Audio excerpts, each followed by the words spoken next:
तो फ्रेंड्स आज हम लोग यहाँ पे थ्री का बी देखेंगे, ठीक है। तो इसका इंट्रोडक्शन देख लेते हैं, फिर इसका क्वेश्चन आंसर देख लेंगे। तो चलो सब्सक्राइब करके बेल आइकन प्रेस कर दें ताकि आने वाला वीडियो का नोटिफिकेशन सबसे पहले आप तक पहुँचे। यहाँ पे हम लोग पढ़ेंगे अभाज्य संख्या, जिसको हम लोग रूढ़ बोलते हैं, और भाज्य यानी कि संयुक्त संख्या, ठीक है। तो निम्नलिखित सारणी में कुछ लिखा हुआ संख्या के गुणनखंडों की संख्याओं पर आधारित है, तो इसको ध्यान देने के लिए बोल रहा है। जैसे ये संख्या, ठीक है, ये संख्या हमारा रहा एक, ठीक है। तो एक का जो गुणनखंड होता है वो एक होता है, और गुणनखंडों की संख्या भी एक ही होता है। एक का भी गुणनखंड होता है, ठीक है। एक का गुणनखंड एक ही होता है, मतलब खुद ही वो अपने आप का गुणनखंड है, ठीक है। और मतलब हम लोग ऐसा भी बोल सकते हैं कि एक का सबसे बड़ा गुणनखंड जो होता है वो एक होता है, और एक सभी संख्या का गुणनखंड है। कोई भी संख्या ले लें उसमें एक होगा ही गुणनखंड, ठीक है। सबसे छोटा गुणनखंड होता है, ठीक है।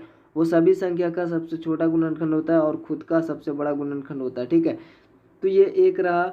और यहाँ पे दो का भी जैसे देख रहे हैं, दो और एक, तो दो गुना एक, एक तो किसी भी संख्या में गुना करेंगे उतना ही रहेगा, ठीक है। इसलिए एक सभी का गुणनखंड है, ठीक है। तो यहाँ पे इसकी संख्या दो होगा, गुणनखंडों की संख्या दो होगा, ठीक है। उसी प्रकार चार हो गया, चार यहाँ पे दो, और दो गुना दो होता है, इसको और रूप में तोड़ सकते हैं। यहाँ पे चार गुना एक के रूप में तोड़ सकते हैं, ठीक है। तो एक गुणनखंड, दो गुणनखंड और एक दो गुणनखंड हुआ, ठीक है। इसमें गुणनखंडों की संख्या तीन हुआ। इसी प्रकार से सभी का होगा, ठीक है।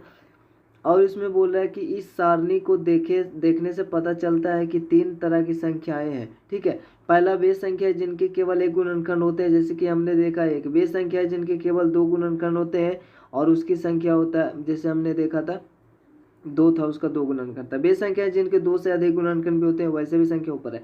निष्कर्ष यहाँ पे क्या है कि संख्या जिसका केवल एक गुणनखंड है वह संख्या केवल एक है, ठीक है, बस एक ही है, ठीक है। या ना तो भाज्य है और ना अभाज्य है। तो जो ये संख्या जो एक है वो ना तो भाज्य है और ना ही अभाज्य है। वे संख्याएं जिनके केवल दो गुणनखंड है, वो हुआ जैसे कि दो, तीन, सात, 11 और 17 इत्यादि। इन संख्याओं को अभाज्य संख्याएं कहती है, ठीक है।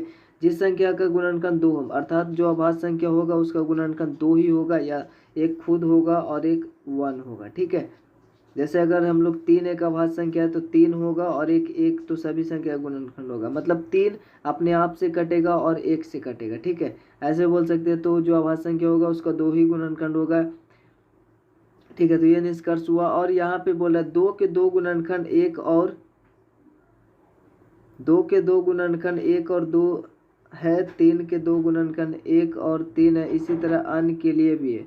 तीन वे संख्याएं जिनके दो से अधिक गुणनखंड होते हैं, जैसे कि तीन वे संख्याएं जिनके दो से अधिक गुणनखंड होते हैं, जैसे 4, 6, 8, 9, 10, 12, 14, 16 इत्यादि। इन संख्याओं को हम लोग भाज्य संख्या बोलेंगे। जैसे ये तीसरा में था ना, तीसरा में वे संख्याएं जिनके दो से अधिक गुणनखंड होते हैं, तो दो से अधिक होगा वो भाज्य, और दो होगा तो अभाज्य, ठीक है। यानी कि जो अभाज्य नहीं है वो भाज्य होगा। तो यहाँ पे एक सारणी दिया हुआ यूनानी गणितज्ञ इराटोस्थीन्स, ठीक है, ने ईसा पूर्व तीसरी शताब्दी में, ईसा पूर्व पहले मतलब ईसा मसीह का जब जन्म माना गया एक एक, ठीक है, तो उससे पहले जो था उस तीसरी शताब्दी में बोल रहा है, ठीक है। शताब्दी का मतलब 100 साल का होता है, तीसरी शताब्दी मतलब 200 कुछ होगा, ठीक है। तो अभाज्य संख्याओं को छांटने की एक सुगम विधि ज्ञात की थी। उसकी यह विधि इराटोस्थीन्स की छलनी, मतलब छलनी का मतलब चालना, मतलब अभाज्य संख्या को छांटना, तो इसको छलनी कहा गया, ठीक है। तो ये कहलाती है। 1 से 100 तक की ऐसी संख्याएं नीचे दी गई है, जैसे ये रहा, ठीक है। इस प्रकार से 1 से 100 तक की वो संख्या लिया, ठीक है। और इसमें क्या हुआ, जैसे एक तो ना तो अभाज्य है और ना ही भाज्य, तो इसको सबसे पहले काट दिया, ठीक है। फिर दो लिया, दो, ठीक है, और दो एक भाज्य संख्या है, अभाज्य संख्या है, एक और अपने आप से कटेगा। दो को यहाँ पे गोला लगा दिया, यानी जो भाज्य हो, जो अभाज्य होगा उसको गोला, और जो नहीं होगा उसको काट देगा, ठीक है। और बाकी जो दो दो का जो भी गुणज है, जैसे दो अगर यहाँ पे अभाज्य संख्या है तो दो का जो भी गुणज का मतलब दो हुआ, फिर उसके बाद चार आएगा, छः आएगा, आठ आएगा, तो इस सभी को काट देगा, ठीक है, क्योंकि ये अभाज्य संख्या नहीं होंगे, ठीक है। तो दो को काट देगा, उसके बाद आगे बढ़ेगा तो तीन आएगा, ठीक है। तो तीन भी एक अभाज्य संख्या है। उसके बाद तीन का जो भी गुणज होगा, 6, 9, 12, 3, 5, 15, 3, 6, 18, 3, 7, 21, 100 तक में जो भी होगा उस सभी को यहाँ पे काट दिया जाएगा, ठीक है। जैसे कि यहाँ पे 6 है, फिर यहाँ पे 9 मिलेगा, फिर 12 मिलेगा, कहीं पे होगा, ठीक है। तो उस सभी को यहाँ पे काट दिया जाएगा। उसके बाद इसी प्रकार से हम लोग आगे बढ़ते जाएंगे। तो इसमें इस प्रकार से यहाँ पे लिखा हुआ है नीचे, ठीक है, तो इस प्रकार से लिखा हुआ है, ठीक है। तो सारणी में घेरा लगी सभी संख्याएं अभाज्य होगा और एक को छोड़कर सभी काटी गई संख्याएं भाज्य संख्याएं हैं। उपर्युक्त सारणी से पता चलता है कि कुछ ऐसी अभाज्य संख्याएं जिनके बीच सिर्फ एक अभाज्य संख्या है, कुछ ऐसी भी होती है, जैसे कि यहाँ पे 3 और 5 है, ठीक है। तो 3 और 5 के बीच में एक भाज्य संख्या है 4, ठीक है। अर्थात ऐसे भी बोल सकते हैं इन दोनों के बीच में अंतर कितना, 2 का अंतर है, मतलब एक बीच में है कोई, ठीक, वो होगा भाज्य, ठीक है। तो एक अभाज्य जैसे 4 है, उसमें 5 7 है, तो 2 अभाज्य संख्या है, उसके बीच में एक है भाज्य 6, ठीक है, और दोनों के बीच में अंतर 2 है, तो बीच एक अभाज्य संख्या 6 है। 1 11 और 13 उसी प्रकार से है, ठीक है, इसमें 12। इस प्रकार से अभाज्य संख्या को जोड़ों को जिनके बीच केवल एक ही अभाज्य संख्या होता है, अर्थात हम बोल सकते हैं जिसके बीच 2 का अंतर होगा वो कहलाएगा अभाज्य युग्म यानी कि जुड़वा अभाज्य, ठीक है, ट्विन प्राइम। तो अब आप सारणी से 1 से 100 के बीच के सभी अभाज्य युग्मों को स्वयं लिख सकते हैं, ठीक है। अब लिख सकते हैं आप लोग, जैसे यहाँ पे है बे है 3 5 5 7 11, ये बोल रहा है ट्विन प्राइम, ठीक है, 17 19 29 31 इस प्रकार से ये है। अब हम निम्न संख्याओं पर विचार करें, जैसे यहाँ पे 6 है, इसको 2 इस रूप में लिखा हुआ है, ठीक है, इस रूप में लिखा हुआ है। इस प्रकार से और भी एग्जाम्पल यहाँ पे है, जैसे कि 8 है, उसको इस रूप में लिखा 3 + 5 10 है, 3 + 7 और 12 है, तो 7 5 + 5। तो इस तरह हम देखते हैं कि 4 से बड़ी सभी संख्याएं, सभी सम संख्याओं को 2 विषम संख्याओं के योग के रूप में लिखा जा सकता है, ठीक है। मतलब 4 से बड़ी, चूंकि 4 से छोटा रहेगा 3, तो 3 रहेगा, तो इसको इस प्रकार से नहीं तोड़ सकते हैं, लेकिन इसीलिए 4 से बोला, ठीक है, क्योंकि 2 + 1 ऐसे तोड़ेंगे। तो ये तो हमारा एक सम है, ठीक है। तो ये चूंकि यहाँ पे विषम बोल रहा है, ठीक है ना, तो 2 विषम संख्याओं के योग के रूप में हम लोग लिखा जा सकता है उसको। आज तक किसी गणितज्ञ ने ना तो इसकी उपपत्ति मतलब प्रमाण दी है और ना ही एक भी उदाहरण दिया है जो इसे खंडित कर सके। आज तक यह अवधारणा बना हुआ है, यह गोल्डवेज कंजेक्चर कहलाता है। इसे प्रमाणित या खंडित करना वर्तमान पीढ़ी के गणितज्ञों के लिए भी एक चुनौती है। और अब हम लोग यहाँ पे कुछ रोचक तथ्य देखते हैं, जैसे 2 से सबसे छोटी अभाज्य संख्या जो एक सम है, ठीक है, 2 मतलब 2 जो है ना अभाज्य संख्या है, लेकिन सबसे छोटी, क्योंकि यहीं से अभाज्य संख्या स्टार्ट होता है, सबसे छोटी, या प्लस में ये सम भी है, तो ये सम है, ठीक है। 2 को छोड़कर सभी अभाज्य संख्याएं जो होती है वो विषम होता है, मतलब केवल यही है जो सम होगा अभाज्य संख्या में, एक ना तो अभाज्य संख्या और ना ही भाज्य। यदि कोई संख्या अपने आधे से जैसे अगर हम लोग 12 ले ले तो इसका आधा हो गया 6, ठीक है, तो अपने आधे से कम के किसी अभाज्य संख्या, जैसे आधा हुआ, आधा से कम इसका अभाज्य संख्या में जैसे 5 आएगा और यहाँ पे 3 आएगा, ठीक है, 2 भी आ जाएगा, ठीक है।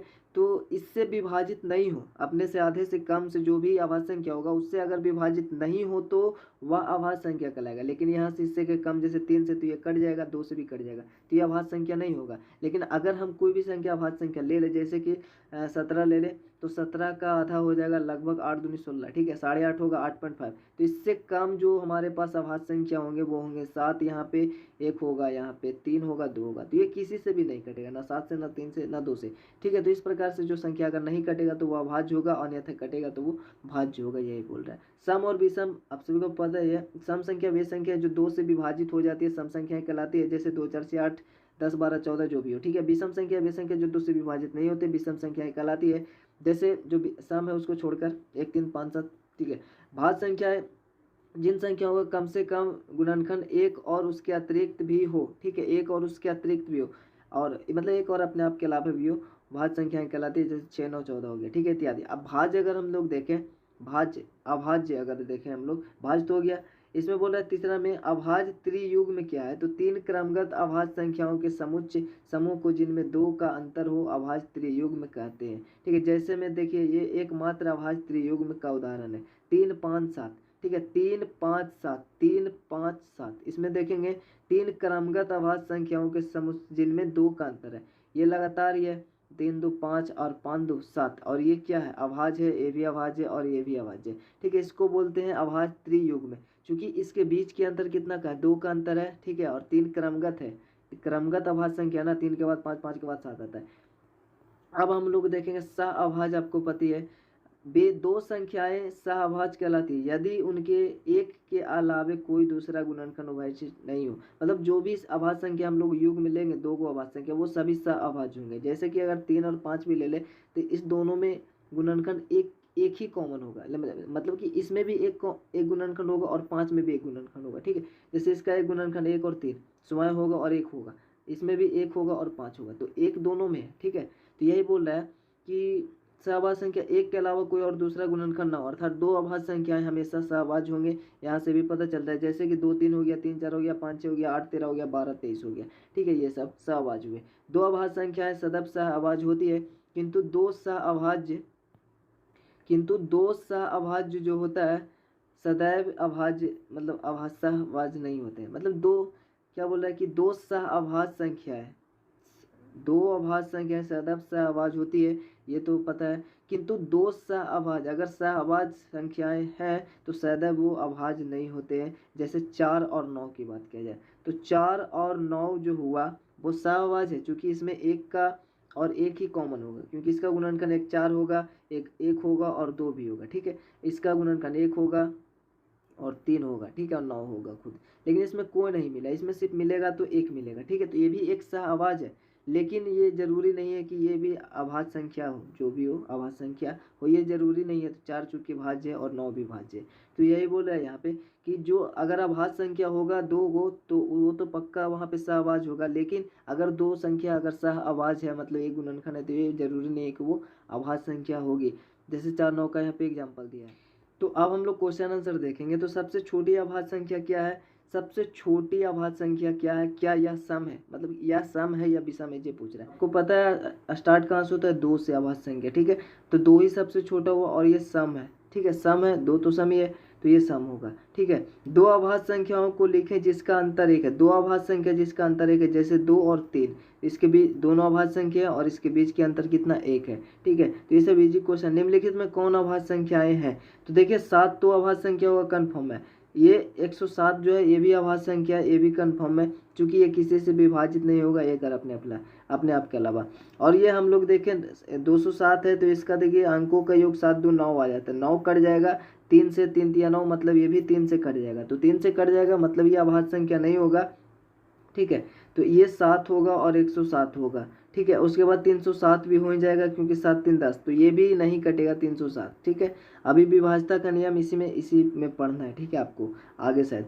तो यहाँ पे 7 4 11 है और यहाँ पे मतलब ये 11 से कट जाएगा। ठीक है, तो ये भी नहीं होगा। और 507 5 12, तो इस अंकों का योग 12 होता है, तो ये 3 से कट जाएगा, 3 4 12। ठीक है, मतलब ये भी 3 से कट जाएगा, 507 भी, तो ये सब नहीं होगा। मतलब 3 होगा, 7 होगा, 107 होगा और 307 होगा इसका आंसर। ठीक है, विभाज्यता का नियम आपको पता है, तो इसको इजली से बना पाएंगे, मतलब देख कर ही बना पाएंगे। ठीक है, दो सम संख्याओं का गुणनफल सम होता है या विषम? तो दो संख्याओं का गुणनफल जो सम होगा तो सम ही होगा, विषम होगा तो विषम ही होगा। ठीक है, दो अभाज्य संख्याएं लिखे जिनका योगफल विषम है। दो अभाज्य संख्या लिखना है जिनका योगफल विषम होना चाहिए। जैसे अगर 3 हम लोग लें और 2 लें, 3 + 2 यहाँ पे 5 हो जाता है। ठीक है, तो ये यहाँ पे अभाज्य संख्या 2 है जिसका योगफल विषम हुआ। और यहाँ पे अगर देखें 90 और 100 के बीच सभी अभाज्य संख्याओं को लिखें, 90 और 100 के बीच सभी अभाज्य संख्या सॉरी। ठीक है, तो 90 मतलब इसके बीच में एक ही अभाज्य संख्या होगा आपको 97। ठीक है, तो इसको छोड़ देना है। जैसे कि यहाँ पे देखिए 90 है तो 91 हुआ, कट जाएगा, 92 हुआ, कट जाएगा, 93 हुआ, कट जाएगा, 94 95 और 96 भी हो जाएगा और 97 नहीं होगा। ठीक है, 98 हो जाएगा और 99 हो जाएगा। इस प्रकार से इसका आंसर होगा। ठीक है, रिक्त स्थानों को पूर्ति 2 से विभाज्य संख्याएं सम होगा, ये पता है। 5 7 11 ये भी जो भी देख रहे हैं ना, इसमें देखिए ऐसे देखने से पता चलता है ये अभाज्य संख्या, बट यहाँ पे 15 और 27 जो कि अभाज्य नहीं है, मतलब विषम है, 2 से नहीं कट रहा है। ठीक है, तो विषम होगा। एक अभाज्य संख्या की सिर्फ 2 गुणनखंड होते हैं। आपको पता है 2 गुणनखंड किसका होता है? तो अभाज्य संख्या का, एक और वो स्वयं खुद होता है। सबसे छोटा अभाज्य संख्या भाज्य संख्या है ना। अभाज्य संख्या तो 2 होता है, लेकिन भाज्य संख्या कहाँ से स्टार्ट होगा? 4 से। एक तो ना भाज्य ना अभाज्य है, 2 3 तो यहाँ पे आपका अभाज्य है, तो 4 ही होगा सबसे छोटा। दो अभाज्य संख्याएं जिनमें 2 का अंतर होता है, तो 2 का अंतर होता है आपको पता है, यानी बीच में एक अभाज्य संख्या भाज्य संख्या हो तो वो आपका अभाज्य युग्म होगा। ठीक है, दो अभाज्य संख्याएं सदैव सह अभाज्य होता है। तो दो अब अगर अभाज्य संख्या वो सदा अभाज्य संख्या होंगे। यहाँ पे देखिए जैसे कि ये बोल रहा था क्या, हाँ ये तो हो गया, बाकी सब यहाँ पे आंसर दिया हुआ है, ठीक है।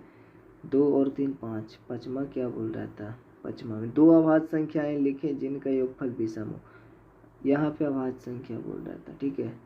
तो हाँ ठीक है, बाकी यहाँ पे हो गया। अब अगर हम लोग इसको देखें, यहाँ पे बोला सही कथन के लिए सत्य और गलत कथन के लिए असत्य। तो दो विषम संख्याओं का योग सदैव विषम होता है ये जरूरी नहीं है, क्योंकि विषम अगर हम लोग लेंगे तो वहाँ पे वो सम भी हो सकता है। जैसे कि 33 विषम है और 3 विषम है, ठीक है। तो 33 और 3 तो 36 हो गया, जो कि एक सम है। इस प्रकार से और भी एग्जाम्पल होगा, तो ये असत्य हो जाएगा।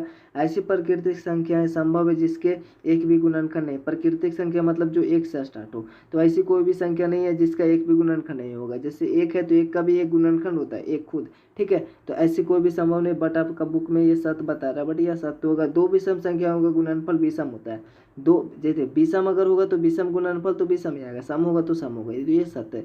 एक एक अभाज्य संख्याएं है, तो एक अभाज्य संख्या न है और न भाज्य है, तो ये भी सत्य होगा। दो सम संख्याओं का अंतर सदैव सम होता है, तो ये सत्य होगा। आप देख लीजिए, दो सम संख्या अगर लेंगे 8 और 2, तो ये भी जो भी आएगा वो आपका सत्य होगा, मतलब सम होगा, ठीक है। निम्नांकित में कौन सा आवाज युग्म में सवाज युग्म होगा, मतलब कि उसके बीच में मतलब एक का कॉमन गुणनखंड होगा। जैसे 18 36 हो गया, तो इसमें तो बहुत सारे हो जाएंगे। जैसे 18 को भी 3 से काट सकते हैं, इसको भी 3 से काट सकते हैं, 15 को भी 3 से काट सकते हैं, 19 57 ये भी कट जाएगा। लेकिन 35 और 52 ऐसा नहीं है, तो यही आपका आंसर होगा। 49 67 49 और 81 99 81, ठीक है। बट आपका बुक में आंसर दिया हुआ ये, वैसे इसका गुणनखंड हो जाएगा 7 गुना 7 और 1 होगा, ठीक है।